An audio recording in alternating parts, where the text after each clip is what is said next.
انجیل ہے آج جو انجیل عیسائیوں کے ہاتھ میں ہے یہ وہ انجیل ہرگز نہیں ہے جو انجیل اللہ نے حضرت عیسیٰ علیہ السلام کو عطا کی تھی. اور ہمارے پاس جو قرآن ہے یہ وہی قرآن ہے جو اللہ نے حوالے کیا حضرت جبرائیل کے. حضرت جبرائیل نے پہنچایا جناب رسول اکرم صلی اللہ علیہ وسلم تک، اور جناب رسول اکرم صلی اللہ علیہ وسلم نے صحابہ کرام کو یاد بھی کرایا اور لکھوا بھی دیا، اور صحابہ کرام نے اگلوں کو پڑھایا، اور ہوتے ہوتے ہم تک یہ قرآن پہنچا. کبھی کبھی سوچنا چاہیے میں جو پڑھ رہا ہوں نا الحمدللہ رب العالمین، ٹھیک اسی طرح سے جناب رسول اکرم صلی اللہ علیہ وسلم نے پڑھا ہوگا. جہاں ہم زیر پڑھ رہے ہیں وہاں حضور نے زیر پڑھی، جہاں ہم زبر پڑھ رہے ہیں وہاں سے حضور نے زبر پڑھی، اور اسی طرح سے حضرت جبریل نے حضور کو سنایا ہوگا، اور اسی طرح سے لوح محفوظ میں لکھا ہوگا. ہمارا قرآن حق، ہمارا نبی حق، اور ان دونوں کے ذریعے سے آنے والا دین وہ بھی حق.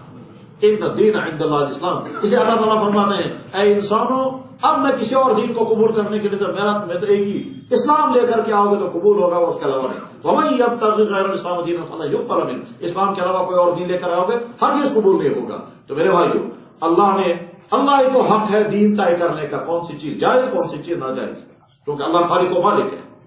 اس نے جو دین طے کیا اس کا نام اسلام ہے، اور وہ اسلام مشکل نہیں بہت آسان ہے. اور وہ اسلام جو ہے انسان کی نیچر کے ٹھیک مطابق ہے، نیچر کے ٹھیک مطابق ہے. اور وہ اسلام اس مشکل دور میں بھی امت نے اس پر عمل کر کے دکھایا. اور آج جو آسانیوں کے دور ہے آج اس پر عمل کرنا کیسے مشکل ہو جائے گا؟ مشکل نہیں ہے، آسان ہے. چنانچہ ایک آدمی پہلے دین سے دور ہوتا ہے، بعد میں وہ کسی عالم سے قریب ہو گیا، کسی بزرگ سے وابستہ ہو گیا، یا دعوت میں جڑ گیا، اور اس کے بعد پھر دین پر عمل کرنے لگتا ہے. کہتے ہیں یہ تو بہت آسان ہے، اس میں تو کوئی مشکل نہیں. پہلے کہتا ہے میں داڑھی رکھ نہیں سکتا، جناب کہوں کیسے رکھ سکوں گا داڑھی؟ اب کہتا ہے اس کی یہ تو کوئی مشکل نہیں. میرے بھائیوں دین پر چلنا ہرگز مشکل نہیں ہے. اس پر بڑے بڑے بادشاہ چل کر کے رہے. یہاں ہندوستان میں ایک بادشاہ گزرا ہے، اس کا نام تھا ناصر الدین محمود. اس کے والد کا نام تھا شمس الدین التمش. شمس الدین کا بیٹا ہے ناصر الدین محمود. باپ نے بیٹے کی تربیت ایسی کی ہے کہ یہ بیٹا کہتا ہے کہ میں تو اس کا عجیب مزاج بن گیا. ناصر الدین محمود کے دربار میں نوکر تھا، اس کا نام تھا محمد تاج الدین. تو ایک ناصر الدین جب اس تاج الدین کو بلاتا تھا تو کہتا تھا محمد یہاں آ جاؤ، اور بڑی محبت کے ساتھ اس کی زبان سے نکلتا تھا محمد، تو وہ آتا تھا. ایک دن بادشاہ نے اسے بلایا، کہا تاجو، کیا کہا تاج الدین. تو حیران ہو گیا کہ بادشاہ نے توحید کے ساتھ میرا نام آج لے لیا، جو محمد کہہ کر مجھے بلایا کرتے تھے، اور آج اس نے تاجو کہا، ایسے جیسے چڑھانے کے انداز میں. بہرحال وہ آیا، کام کیا، اور اس کو بہت ہی دکھ ہو گیا کہ اسے توحید کے ساتھ میرا نام لیا، اور وہ چلا گیا. 2-3 دن تک ناصر الدین انتظار کرتا رہا. جب وہ واپس نہیں آیا تو کسی اور کو بلا کے بھیجا کہ وہ کہاں چلا گیا. کہنے لگا جی وہ چلا گیا ہے، کچھ ناراض سا لگتا ہے، بلا کر کے لاؤ. 12 جب بلا کے لایا تو پوچھا محمد تم کچھ ناراض ہو ہم سے؟ کیا لگا جا بادشاہ سلامت، میں کیا ناراض آپ سے، میری حیثیت کیا ہے؟ نہیں لگتا ہے تم کچھ ناراض ہو. کیا لگا جی ہاں اگر جان کی امان ہو تو میں عرض کروں. عرض یہ ہے کہ آپ ہمیشہ میرا نام لیا کرتے تھے محمد، اور پرسوں آپ نے میرا نام لیا تاجو، مجھے برا لگا.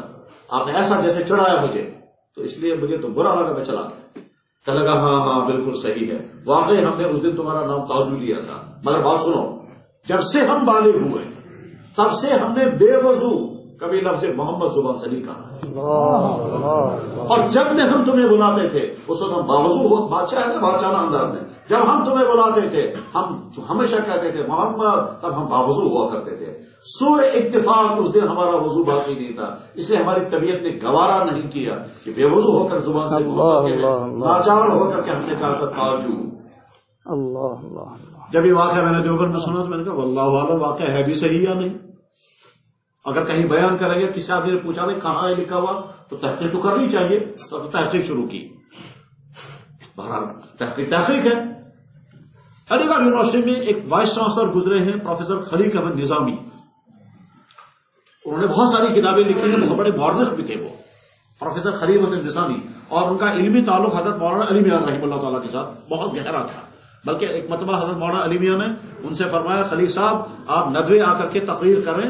انہوں نے پوچھا جی موضوع بتائیے. کیا لگا ہندوستان پر مسلمانوں کی آمد کے اثرات. کیا لگا حضرت مجھے تو 1 سال لگے گا تیاری کرنے میں. ہندوستان پر مسلمانوں کی آمد کے اثرات کیا لگے، 1 سال لگے گا تیاری کرنے میں. مولانا نے فرمایا بہت اچھا، آپ تیاری کریں پھر آ کر لیکچر دیں. چنانچہ 1 سال کی تیاری کے بعد وہ تقریر کرنے گئے. اور واقعی کتاب پڑھ کر لگتا ہے کہ 1 سال کی تیاری کے بغیر وہ تقریر ہو ہی نہیں سکتی تھی. خیر، اس کا نام ہے خلیق احمد نظامی.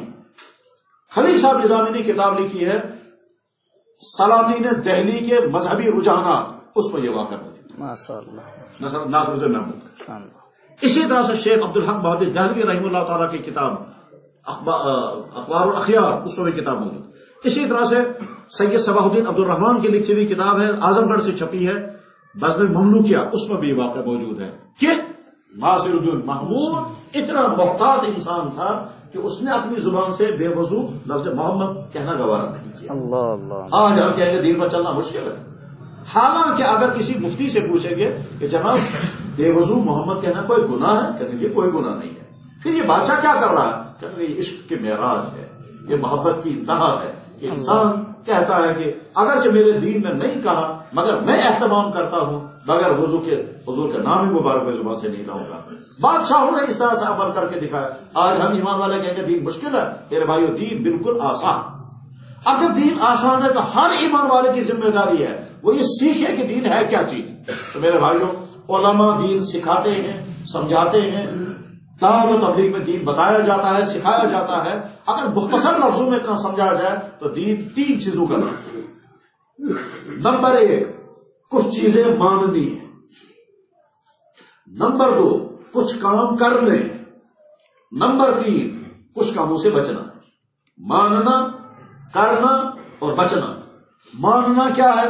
اللہ کو اپنا اللہ ماننا، سارے نبیوں کو نبی صادق ماننا اور آخری نبی محمد رسول اللہ کو ماننا. دین اسلام کو حق ماننا، مرنے کے بعد زندہ ہونے کو تسلیم کرنا. ہمارے سارے اعمال لکھے جا رہے ہیں، قیامت کے دن حساب ہوگا، اس کو ماننا. اللہ نے فرشتے پیدا کیے، ان کو مان لیا. اللہ کے نیک بندے ہوتے، ہم نے اس کو مان لیا. یہ ماننے والی باتوں کو کہتے ہیں ایمانیات. آمنت باللہ و ملائکتہ و کتبہ و رسلہ. ہم مانیں گے کیوں؟ کہ دنیا میں انسان کو مانے بغیر چارہ ہی نہیں ہے. صحیح بات ہے. کیوں مانیں گے؟ جواب اس کا یہ ہے کہ ہم میں سے ہر شخص مانتا ہے کہ فلاں آدمی میرا باپ ہے اور فلاں میری ماں ہے، اور جس دن میرے والد اور میری ماں کا اس میں نکاح ہوا اس دن میں کھائی تھی، اور جس دن میں اپنی ماں کے پیٹ میں پہنچا اس دن میں تھا نہیں، اور میں ماں کے پیٹ میں 9 مہینے رہا، مجھے اس کا بھی پتا نہیں، اور میں جب پیدا ہو کر کے آیا 2-2.5 سال دودھ پیا، مجھے اس کا بھی پتا نہیں. لیکن یہ ساری باتیں میں مانتا. یہ میرا باپ ہے، وہ میری ماں ہے. میں اپنی ماں کے رحم میں 9 مہینے رہا ہوگا، اور میں نے 2.5 سال تک ماں کا دودھ پیا ہوگا. یہ ساری باتیں انسان مانتا ہے سن کر. کس سے سنتا ہے؟ اپنے باپ سے سنتا ہے. باپ کہتا ہے میں تیرا باپ ہوں، ماں کہتی ہے یہی تیرا باپ ہے. باپ کہتا ہے یہی تیری ماں ہے جس نے تجھے 2 سال تک دودھ پلایا. تو باپ کی سن کر کے میں نے عورت کو ماں مان لیا، عورت کی سن کر کے میں نے. میرے بھائیو، جب باپ کے کہنے پر میں نے اس کو باپ مان لیا، تمام نبی کہہ رہے ہیں اللہ ہے، تو ہم کیوں نہیں مانیں؟ تمام نبی کہہ رہے ہیں اللہ ہے. نبیوں کے کہنے پر اللہ کو اپنا اللہ ماننا، اور اللہ کے کہنے پر نبیوں کو نبی ماننا، اور آخری نبی محمد رسول اللہ کو ماننا. اسی کا نبی مان. گویا ہم کہتے ہیں یا اللہ ہم نے آپ کو دیکھا نہیں، مگر آپ کے نبی محمد رسول اللہ صلی اللہ علیہ وسلم نے آپ کا ہمیں تعارف کرایا قرآن کے ذریعے سے اور اپنے ارشادات کے ذریعے. ہم نے آپ کو اپنا اللہ مان لیا، اور یقین دیکھا نہیں مگر مانتے. صحابہ کرام کی خصوصیات عجیب تھی. ان میں سے ایک خصوصیت یہ تھی کہ جو بات دنیا میں سمجھ میں آنے والی نہیں ہے، صحابہ کبھی نہیں سوال کرتے تھے ہمیں پہلے سمجھائیے. چنانچہ صحابہ نے کبھی سوال نہیں کیا یا رسول اللہ ہمیں اللہ دکھائیے. کبھی صحابہ نے سوال نہیں کیا، کیونکہ وہ سمجھتے تھے کہ دنیا میں نظر آنے والی چیز ہی نہیں ہے. اگر کوئی انسان آپ سے کہے گا اپنی روح دکھائیے، آپ کہیں گے وہ نظر آنے والی چیز نہیں. آپ اپنی عقل دکھائیے، کہ وہ نظر آنے والی چیز نہیں ہے. ہر آدمی کے دماغ میں میموری چپ لگا ہوا ہے، حافظہ بنا ہوا ہے، اور وہ ساری باتیں ریکارڈ ہو رہی ہیں. ٹھیک، اور سر کھول کر کے دیکھیں گے تو کہیں نظر نہیں آئے گا یہ سلیکان چپ ہے کہاں پر. موبائل کا چپ تو نظر آ جاتا ہے، ٹھیک، لیکن دماغ میں کہاں ہے یہ نظر آنے والا نہیں ہے. مگر سارے لوگ مانتے ہیں کہ انسان کے اندر عقل بھی ہے، انسان کے اندر روح بھی ہے، انسان کے اندر جذبات بھی ہیں، انسان کے اندر احساسات بھی ہے، انسان کے اندر فیلنگ بھی ہے، انسان کے اندر ایموشنز بھی ہیں، انسان کے اندر سوچ بھی ہے، انسان کے اندر تعجب بھی ہے، انسان کے اندر یاد رکھنے کی صلاحیت بھی ہے، انسان کے اندر سوچنے کی صلاحیت بھی ہے۔ میموری سسٹم الگ ہے اور سوچ کا سسٹم الگ ہے، فہم الگ ہے، حفظ الگ ہے۔ یہ سارے خزانے اندر رکھے ہوئے، کھول کر دیکھیں گے نظر کہیں نہیں آئیں گی۔ بس ٹھیک اسی طرح جیسے یہ چیزیں نظر آنے والی نہیں ہے، اگر کوئی انسان، یہ تو عام مسلمانوں میں تو نہیں، یہ جو کالجوں والجوں میں لڑکے پڑھتے ہیں اور یہ جو کالجوں اور سکولوں کی دنیا ہے یا انٹلیکچوئلوں کی دنیا ہے، وہاں عجیب عجیب سوالات ہوتے ہیں۔ ان سوالوں میں سے آج کل ایک سوال گھومتا رہتا ہے، کیا ہم اسی کو مانیں گے جس کو ہم دیکھیں گے، اور جس کو ہم نے نہیں دیکھا اس کو ہم نہیں مانتے؟ ٹھیک، تو ایسے لوگوں کو ہم لوگ سمجھاتے ہیں کہ صاحب ٹھیک ہے، اگر آپ یہ طے کر کے چلو گے ہم اسی چیز کو مانیں گے جس کو ہم دیکھیں گے تو بہت اچھا، پھر آگے چلتے رہیں۔ آپ کبھی نہیں کہیں گے مجھے بھوک لگی ہے کیونکہ وہ نظر نہیں آتی، آپ کبھی نہیں کہیں گے مجھے سر میں درد ہے کیونکہ وہ نظر نہیں آتا، آپ کبھی نہیں کہیں گے آپ زندہ ہیں کیونکہ روح نظر نہیں آتی، آپ کبھی نہیں کہیں گے میں عقل مند ہوں کیونکہ آپ کی عقل نظر نہیں آتی۔ بہت خوب، تو کس کس چیز کا ہم انکار کریں گے؟ ماشاءاللہ۔ غرض یہ کہ ہم نے اللہ کو مانا۔ وہ ہے نا، علامہ اقبال بیٹھے ہوئے تھے، ایک پروفیسر آیا، کیا لگا جی حضرت مجھے کل تقریر کرنی ہے وہاں یونیورسٹی میں اور اللہ کے وجود کے بارے میں تقریر کرنی ہے، آپ مجھے دلائل سنائیں۔ تو علامہ اقبال نے کہا میرے پاس کوئی دلیل نہیں۔ کہنے لگے جناب آپ تو اتنے بڑے فلسفی ہیں اور اتنے بڑے شاعر ہیں اور اتنے ذہین ہیں، آپ کے پاس کوئی پروف نہیں ہے، کوئی دلیل نہیں۔ کہنے لگے میرے پاس کوئی دلیل نہیں۔ وہ سارے مجلس والے حیران ہو گئے، کہنے لگے ڈاکٹر صاحب کیا کہہ رہے ہیں آپ؟ کہنے لگے ہاں میرے پاس کوئی دلیل نہیں ہے۔ ایک نے پوچھا ڈاکٹر صاحب آپ اللہ کو مانتے ہیں؟ کہا بالکل۔ آپ تو کہہ رہے ہیں میرے پاس کوئی دلیل نہیں ہے تو آپ اللہ کو کیسے مانتے ہیں؟ تو اقبال نے شاندار بات جواب میں کہی ہے، اور یہ واقعہ لکھا ہوا ہے، کتاب کا نام ہے روزگار فقیر، لکھنے والے کا نام ہے فقیر سید وحید الدین، اس میں یہ واقعہ لکھا ہوا ہے۔ اقبال نے کہا میں دلیل کی وجہ سے اللہ کو تھوڑے مانتا ہوں، وہ تو چونکہ محمد رسول اللہ نے کہا ہے اس لیے میں اللہ کو مانتا ہوں۔ محمد رسول اللہ کے بعد مجھے کسی دلیل کی ضرورت نہیں، اور کسی اور دلیل چاہیے تو دوڑ ہو جا کر، میرے لیے تو سب سے بڑی دلیل ہے۔ سبحان اللہ، سبحان اللہ۔ اور ایک کتاب میں تو لکھا ہوا ہے علامہ اقبال نے 1 کروڑ مرتبہ درود شریف پڑھا۔ کتاب کا نام ہے لبیک، کتاب کا نام ہے لبیک، لکھنے والے کا نام ہے ممتاز مفتی۔ اس میں اس نے لکھا ہے کہ علامہ اقبال، مجھے یاد آ گیا وہ مدینہ طیبہ گیا، حج کرنے گیا تھا، اب جب وہ مدینہ طیبہ جا رہا تھا تو کہنے لگا میں کیا لے کر جاؤں گا وہاں، تو اس میں لکھا ہے میں نے سنا ہے علامہ اقبال نے 1 کروڑ مرتبہ درود شریف پڑھا، پھر بھی حاضری مقدر نہیں تھے، حاضر نہ ہو سکا، میں تو خالی ہاتھ جا رہا ہوں۔ خیر، تو غرض ہے کہ اقبال نے یہ کہا، محمد نے کہا ہے ہم اللہ کو مانتے ہیں۔ بس ٹھیک اسی طرح سے ہم نے اللہ کو مانا حضور کے کہتے ہیں، ہم نے حضور کو مانا، اللہ نے کہا میرا یہ نبی ہے میں نے اس کو بھیجا۔ ایک مرتبہ حضور اکرم صلی اللہ علیہ وسلم کی شان میں گستاخی کسی کافر نے اور کہا آپ تو نبی ہو ہی نہیں سکتے، تو حضور کو بہت رنج ہوا، غمزدہ ہوئے، اسے غمزدگی کے ساتھ واپس تشریف لا رہے تھے تو آیت نازل ہو گئی۔ اللہ تعالیٰ فرماتے ہیں کافر نے کہہ دیا آپ نبی نہیں ہیں، آپ غمزدہ ہو گئے، میں کہہ رہا ہوں آپ نبی ہیں، میری گواہی آپ کے لیے کافی نہیں ہے۔ وَيَقُولُ الَّذِينَ كَفَرُوا لَسْتَ مُرْسَلًا قُلْ كَفَىٰ بِاللَّهِ شَهِيدًا بَيْنَنَا، آپ کہہ دیجئے میرا اللہ گواہی دے رہا ہے میں نبی ہوں، میری گواہی کے بعد آپ اس کافر کے کہنے پر کیوں غمزدہ ہو گئے؟ ہم نے اللہ کو مانا، اللہ کے نبیوں کو مانا، آخری نبی محمد رسول اللہ کو مانا، وہ خاتم النبیین اور رحمت للعالمین ہے۔ اور یہ بات ذہن میں بٹھا کر کے رکھیں، ہر نبی ایک علاقے کے لیے ہوتا تھا اور محمد رسول پورے عالم کے لیے۔ کسی نے دعویٰ نہیں کیا پوری دنیا کے لیے نبی بن کر ہم آئے ہیں، کسی نے بھی نہیں۔ باقی مذہب کے جو بڑے لوگ گزرے ہیں، کسی مذہب کے بڑے آدمی نے کہیں نہیں کہا ہے کہ ہم پوری دنیا کے لیے اوتار ہیں یا پوری دنیا کے لیے گائیڈ بن کر کے آئے ہیں۔ نہ ان نبیوں نے جن کا تذکرہ قرآن کریم میں حضرت نوح علیہ السلام، حضرت ابراہیم، حضرت موسیٰ، حضرت عیسیٰ، کسی نبی نے نہیں کہا، صرف ایک ذات اقدس ہے، وہ ہے محمد رسول اللہ۔ آپ نے اعلان کر کے کہا میں پوری دنیا کے لیے نبی بن کر گیا، اور اللہ نے حکم دیا آپ اعلان کرو، اور اللہ نے خود بھی اعلان کیا اور ان سے بھی کروایا۔ قل، آپ کہیے یا ایھا الناس انی رسول اللہ الیکم جمیعا، اے انسانوں آپ کہیے اے انسانوں میں تمام لوگوں کے لیے نبی بن کر آیا، اور اللہ فرما رہے وما ارسلناک الا کافۃ للناس، ہم نے تمام انسانوں کے لیے آپ کو نبی بنا کر بھیجا۔ اور خود حضور نے اپنے لفظوں میں ارشاد فرمایا، اپنے لفظوں کو کہتے ہیں حدیث، آپ نے فرمایا فضلت علی الانبیاء بست، بخاری کی حدیث ہے، اور یہ جگہ ہے فضلت علی الانبیاء بخمس، اللہ نے مجھے سارے نبیوں پر فضیلت دی ہے، 6 باتیں مجھے عطا کی ہے، ان میں سے ایک بات یہ ہے ہر نبی ایک علاقے کے لیے ہوتا تھا، مجھے پوری دنیا کے لیے بنا کے بھیجا۔ ہمارا ایمان ہے محمد رسول اللہ خاتم النبیین رحمت للعالمین، پوری دنیا کے لیے نبی بن کر آئے، سارے نبیوں کے امام ہیں، ہم نے مان لیا۔ تو دین نام ہے تین چیزوں کا، پہلی چیز ہے کچھ باتیں ماننی ہے، بس مانا، اللہ کو مانا، اللہ کے نبیوں کو مانا، آخری نبی کو مانا، مرنے کے بعد زندہ ہونے کو تسلیم کیا، سارے اعمال وہاں موجود ہوں گے اور اچھے اعمال پر جنت ملے گی، برے اعمال پر سزا لگ سکتی ہے، اللہ ابھی کیا کچھ نہیں، ابھی صرف مانا۔ اور دوسرا کام ہے کچھ کام کرنے ہیں، ان کو کہتے ہیں فرض۔ نماز ہر مسلمان پر فرض، زکوٰۃ ہر مالدار مسلمان پر فرض، روزہ ہر مسلمان پر لازم، نماز ہر مسلمان پر فرض۔ ایک دفعہ میں نے ڈاکٹر صاحب سے پوچھا، میں کہا ڈاکٹر صاحب یہ جو عورتوں کو درد ہوتا ہے وضع حمل کے وقت، بچہ پہ وہ کتنا ہوتا ہے؟ تو ڈاکٹر حیران ہو کر کہنے لگا آپ کو کیا ہے اس سے؟ تو میں نے کہا میں بس سمجھنا چاہتا ہوں، آپ سمجھائیں۔ وہ ہنسا اور ہنس کر کہنے لگا آپ کو اس سے کیا دلچسپی ہے کہ عورت کو وضع درد سے ہو رہا ہے، ڈلیوری کا درد ہو رہا ہے، کتنا درد ہوتا ہے؟ میں نے کہا پھر بھی سمجھائیں آپ۔ کیا لگا دانت میں درد ہوتا ہے؟ میں نے کہا کہ مجھے تو نہیں ہوا آج تک الحمدللہ۔ کیا لگا دانت میں جب درد ہوتا ہے تو آدمی تڑپتا ہے، اس سے 8 گنا زیادہ درد ہوتا ہے تب جب گردے کے اندر پتھری آ جائے۔ میں نے کہا ہاں جو تو درد مجھے ہوا۔ کیا لگا گردے کی تکلیف سے 11 گنا زیادہ درد ہوتا ہے شاٹکا کا درد، ارکن نسا کا درد، لگڑی کا درد، 11 گنا درد اس نے بتایا۔ میں نے کہا جی ٹھیک ہے۔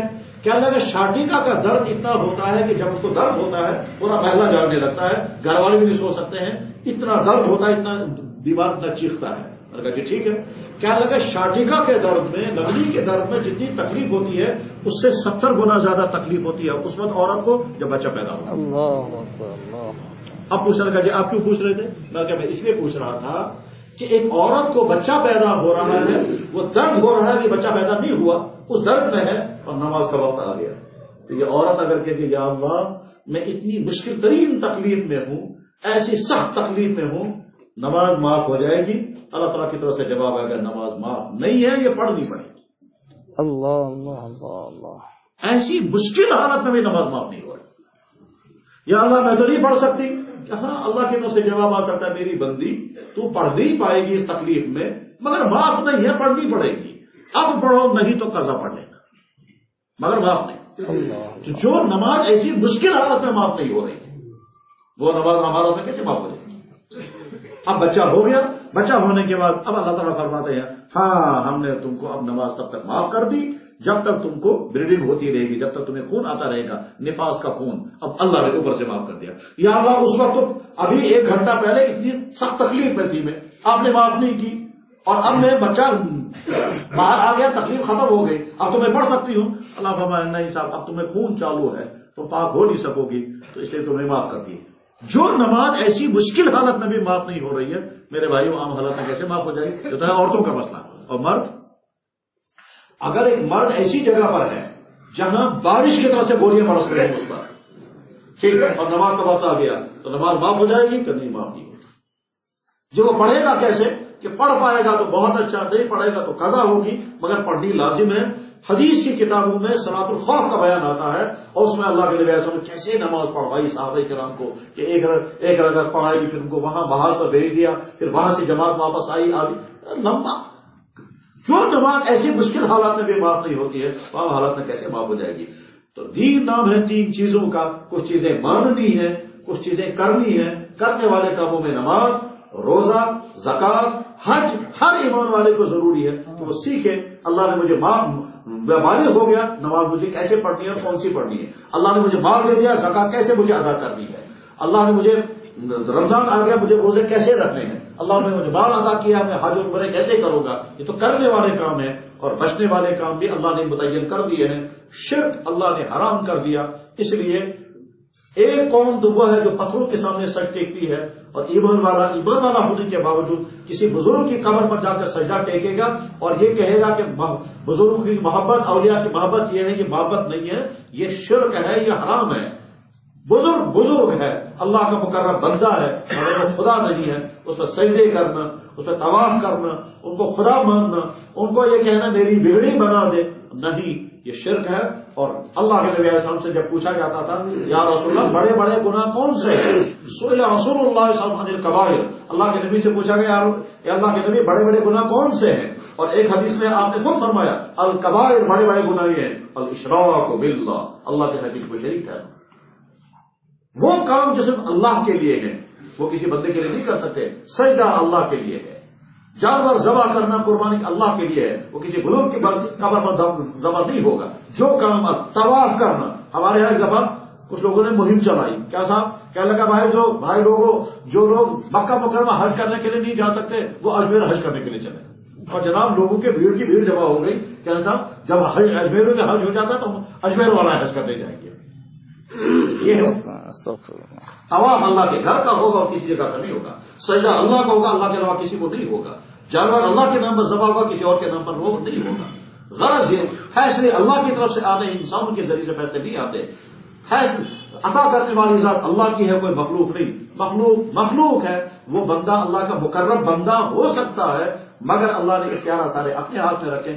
ہمارا نبی جناب رسول اکرم وہ تو کہتے تھے قسم اس ذات کی جس کے قبضے میں میری جان ہے. حضرت عائشہ صدیقہ رضی اللہ عنہ نے مطلب رو رہی تھی. حضور اکرم صلی اللہ علیہ وسلم نے پوچھا عائشہ کیا بات ہو گئی؟ کہنے لگا حضرت اولاد بچہ چاہیے. حضور نے فرمایا اولاد اللہ دے گے، میرے ہاتھ میں نہیں. اور ہم سمجھیں گے یہ فلاں آستان بزرگ وہ قبر والا عورت نہیں. بزرگوں کا احترام ضروری ہے، ان کا اثار ثواب ضرور کریں، ان کے درجات کو بلند ہونے کی دعائیں ضرور کریں. انہوں نے خدمات پہنچانے، ان کے ذریعے سے دین ہم کو ملا ہے. ان کا بہت بڑا احسان ہے ہم پر کہ ان کے ذریعے سے اس کفرستان میں ہم کو دین کی دولت مل گئی. ان کی قربانیاں ہیں اور ان قربانیوں کو ہم سمجھ بھی نہیں سکتے وہ کیسے کیسے قربانیاں انہوں نے دی ہیں. لیکن ان قربانیوں کے معنی یہ نہیں ہے کہ ہم ان کو خدا کے مقام پر پہنچا دیں اور نبیوں سے اونچا پہنچا دیں. تو شرک سے بچنا ہے، ماں باپ کی نافرمانی سے بچنا ہے، چوری کرنے سے بچنا ہے، زناکاری سے بچنا ہے، حرام ذریعے سے دولت کمانے سے بچنا ہے، جھوٹ بولنے سے بچنا ہے. ہر ایمان والے کو سیکھنا ضروری ہے اس بدن کے کس حصے سے کون سا گناہ کا کام ہوتا ہے. آنکھ سے گناہ کا کام کیا کیا ہوتا ہے، نامحرموں کو دیکھنا، یہ لگے ہوئے ننگی عورتوں کے فوٹو دیکھنے اور اسٹیچو دیکھنے، یہ آنکھ کا گناہ ہے. اللہ کے نبی فرمایا یا اللہ میری آنکھ خیانت نہ کرے. اللہ کے نبی کہاں خیانت کر سکتے تھے، پر آپ نے اپنے لیے دعا کی ہے. یہ آج ہم مردوں کے لیے بڑا امتحان ہے کہ ننگا پن ہے، بے حیائی عام ہے اور اللہ کے نبی علیہ السلام کی ارشادات پورے ہو رہے ہیں. حضور اکرم صلی اللہ علیہ وسلم کے سچے نبی ہونے کی بہت ساری علامتوں میں سے ایک عجیب علامت یہ ہے کہ حضور نے اپنے زمانے میں وہ باتیں ارشاد فرمائی جو آج پوری ہو رہی ہے. اللہ اللہ اللہ. اس وقت دور دور تک اس کا پیدا ہونے کا امکان نہیں تھا. اس وقت آپ نے وہ باتیں ارشاد فرمائی جو آج پوری ہو رہی ہے. مثلا حضور نے فرمایا کہ وقت آئے گا مرد مردوں کے ساتھ نکاح کریں گے، عورتیں عورتوں کے ساتھ نکاح کریں گی. وہ دور آ گیا.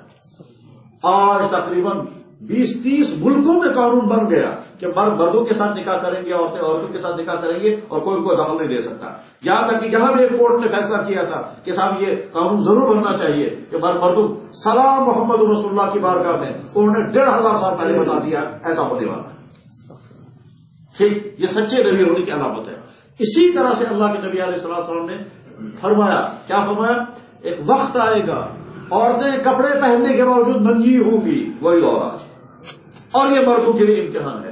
اور یہ بھی سمجھنا چاہیے یہ بیچارے جو جوان لڑکے ہیں بس انہیں کو اٹیک ہوتا ہوگا، نہیں، بڑھاپے میں بھی اٹیک ہو سکتا ہے. یہ بھی سمجھنا چاہیے میں نے داڑھی رکھ لی، ٹوپی پہن لی، مجھے اٹیک نہیں ہوگا، ہم کو بھی اٹیک ہو سکتا ہے. یہ بھی میں امام صاحب ہوں، میں مولانا صاحب ہوں، مجھے نہیں ہوگا، نہیں. شیطان ہر ایک کے پیچھے لگا ہوا ہے، نفس ہر ایک کے ساتھ لگا ہوا ہے. یہ مشکل ترین امتحان ہم سب مردوں کے لیے ہے. کامیاب انسان وہ ہے جس امتحان میں کامیاب ہو جائے اور کہے اپنے آپ کو کہے کہ جناب بھائی صاحب ہزاروں مرتبہ آج تک تو نے عورتوں کو دیکھا ہوگا، تجھے ملا کیا آج تک؟ آج بھی اگر دیکھتا رہے گا کچھ نہیں ملے گا. اپنے آپ کو سمجھانا ہے، میں تمہیں کھڑا رکھوں گا سڑک پر اور صبح سے شام تک ساری ننگی عورتوں کو دیکھتے رہو، پھر شام کو مجھے حساب بتانا فائدہ کیا کیا ہوا. تو اندر سے باب کہے گا کچھ نہیں ملتا. اور صاف ہے اپنے آپ کو سمجھانا چاہیے کیا ٹھیک ہے تم دیکھتے رہو اور تیار رہنا کہ قیامت کے دن سلائی گرم کر کے اور تمہاری آنکھوں میں لگائی جائے گی، اس کے لیے تیار ہے. اگر تم یہاں عورتوں کو دیکھو گے وہاں سلائی لگائی جائے گی. اور جب انسان اس طرح سے ارادہ کرتا ہے، میں نے ایک واقعہ پڑھا تھا، کسی علاقے میں ہندو مسلم فساد ہو گیا. ایک نوجوان نوجوان مسلمان بیٹی اپنے گھر سے نکلی ہے خالہ کے یہاں جانے کے لیے، باہر فساد ہو گیا، فساد ہونے کی وجہ سے وہاں بھی نہیں جا پا رہی تھی اور اپنے گھر بھی واپس نہیں گئی، تو پریشان ہو گیا اب کہاں جاؤں گی، پاس میں مسجد تھی تو مسجد میں آ گئی۔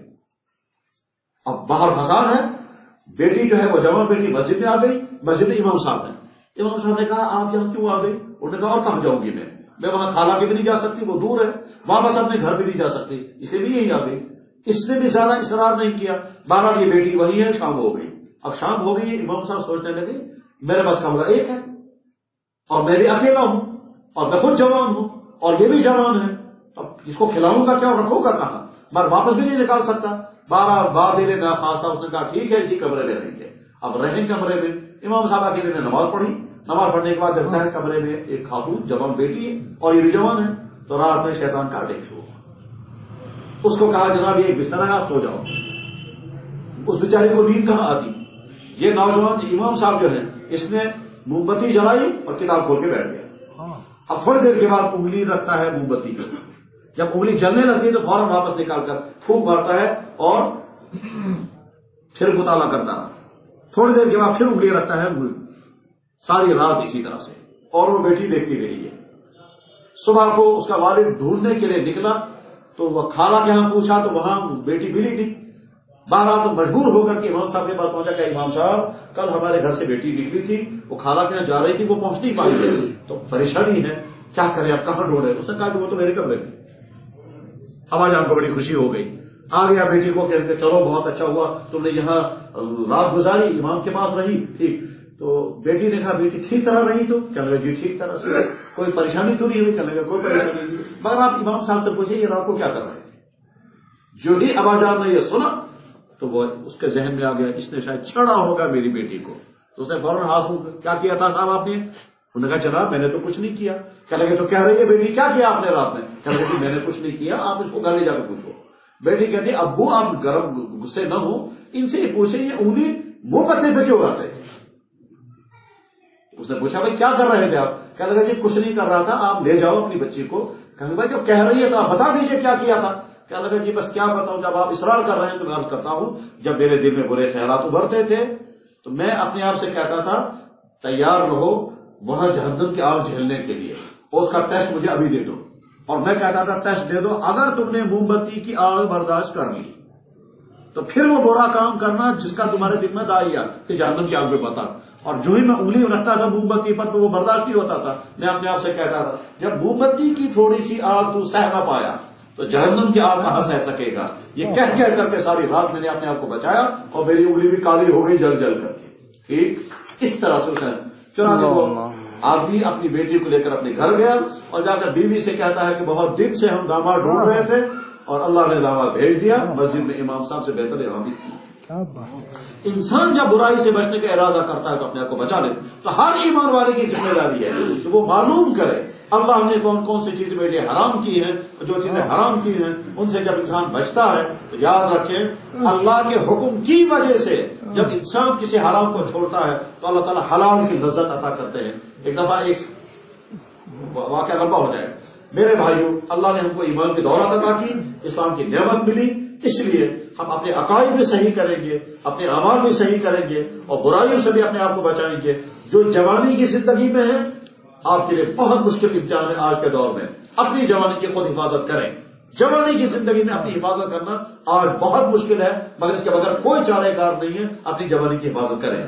جو بزنس کرنے والے ہیں، بزنس والے سمجھیں اللہ کے نبی علیہ السلام نے بہت بڑی بشارت بھی دی ہے اور بہت خطرے کی بات بھی ارشاد فرمائی۔ اللہ کے نبی نے فرمایا تجارت کرنے والے، امانتداری دیانتداری کے ساتھ تجارت کرنے والے قیامت کے دن نبیوں کے ساتھ ہوں گے، صدیقین کے ساتھ ہوں گے یا شہیدوں کے ساتھ ہوں گے۔ التاجر الصدوق الامین مع النبیین والصدیقین والشہداء، صالحین کا رضوان نہیں ہے۔ اور دوسری حدیث مبارک میں فرمایا التجار یبعثون یوم القیامت نارا، اور پھر روایت التجار یحشرون یوم القیامت نارا، بزنس کرنے والے جہنم میں جائیں گے الا من بر واتقى، سوائے ان کے جو ٹھیک طرح سے تجارت کریں گے، کسٹمر کو دھوکہ نہیں دیں گے، ملاوٹ کا مال نہیں بیچیں گے، حرام شدہ مال نہیں بیچیں گے، جھوٹی قسمیں نہیں کھائیں گے، یعنی جیسے اسلام سکھاتا ہے بزنس کرنا ویسے کریں گے۔ اب تجارت کرنے والے کو فیصلہ کرنا ہے وہ اس کیٹیگری میں جائے گا کہ اس کیٹیگری میں۔ اللہ کے نبی نے ہر طبقے کی قسمیں کر دی ہیں، عالموں کی بھی قسمیں کر دی ہیں.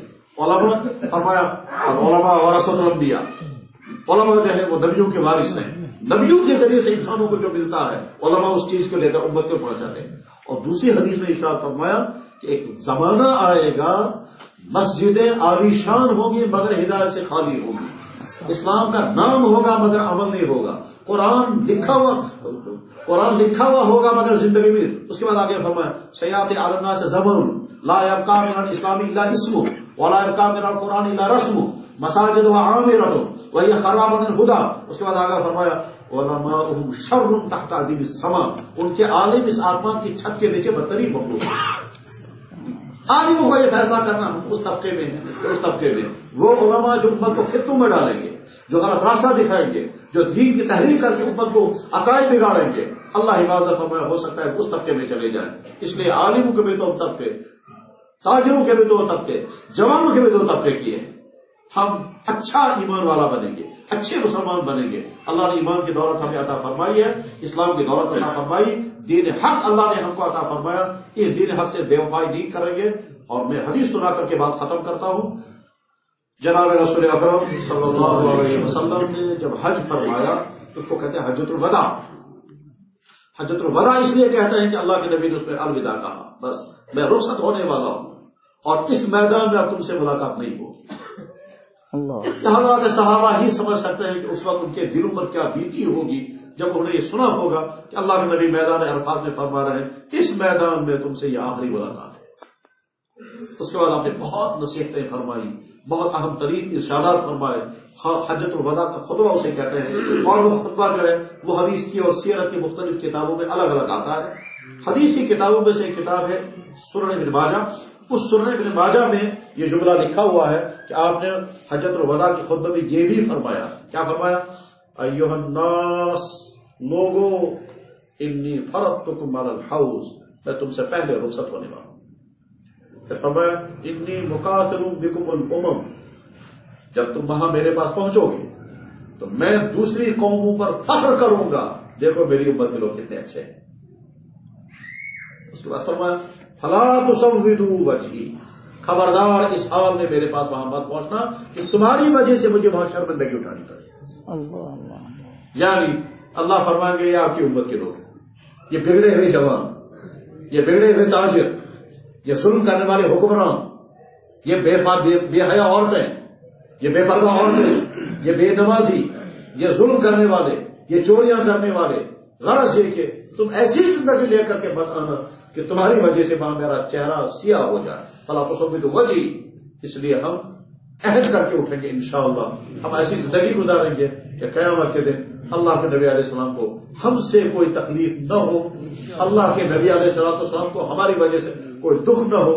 یہ نہ فرمائیں کہ تمہاری وجہ سے تو مجھے شرمندگی اٹھانی پڑے. جب ہم پہنچیں اس حال میں کہ اللہ کے نبی ہم کو اپنے گلے لگائیں اور اپنے ہاتھوں سے جام کوثر پلائیں.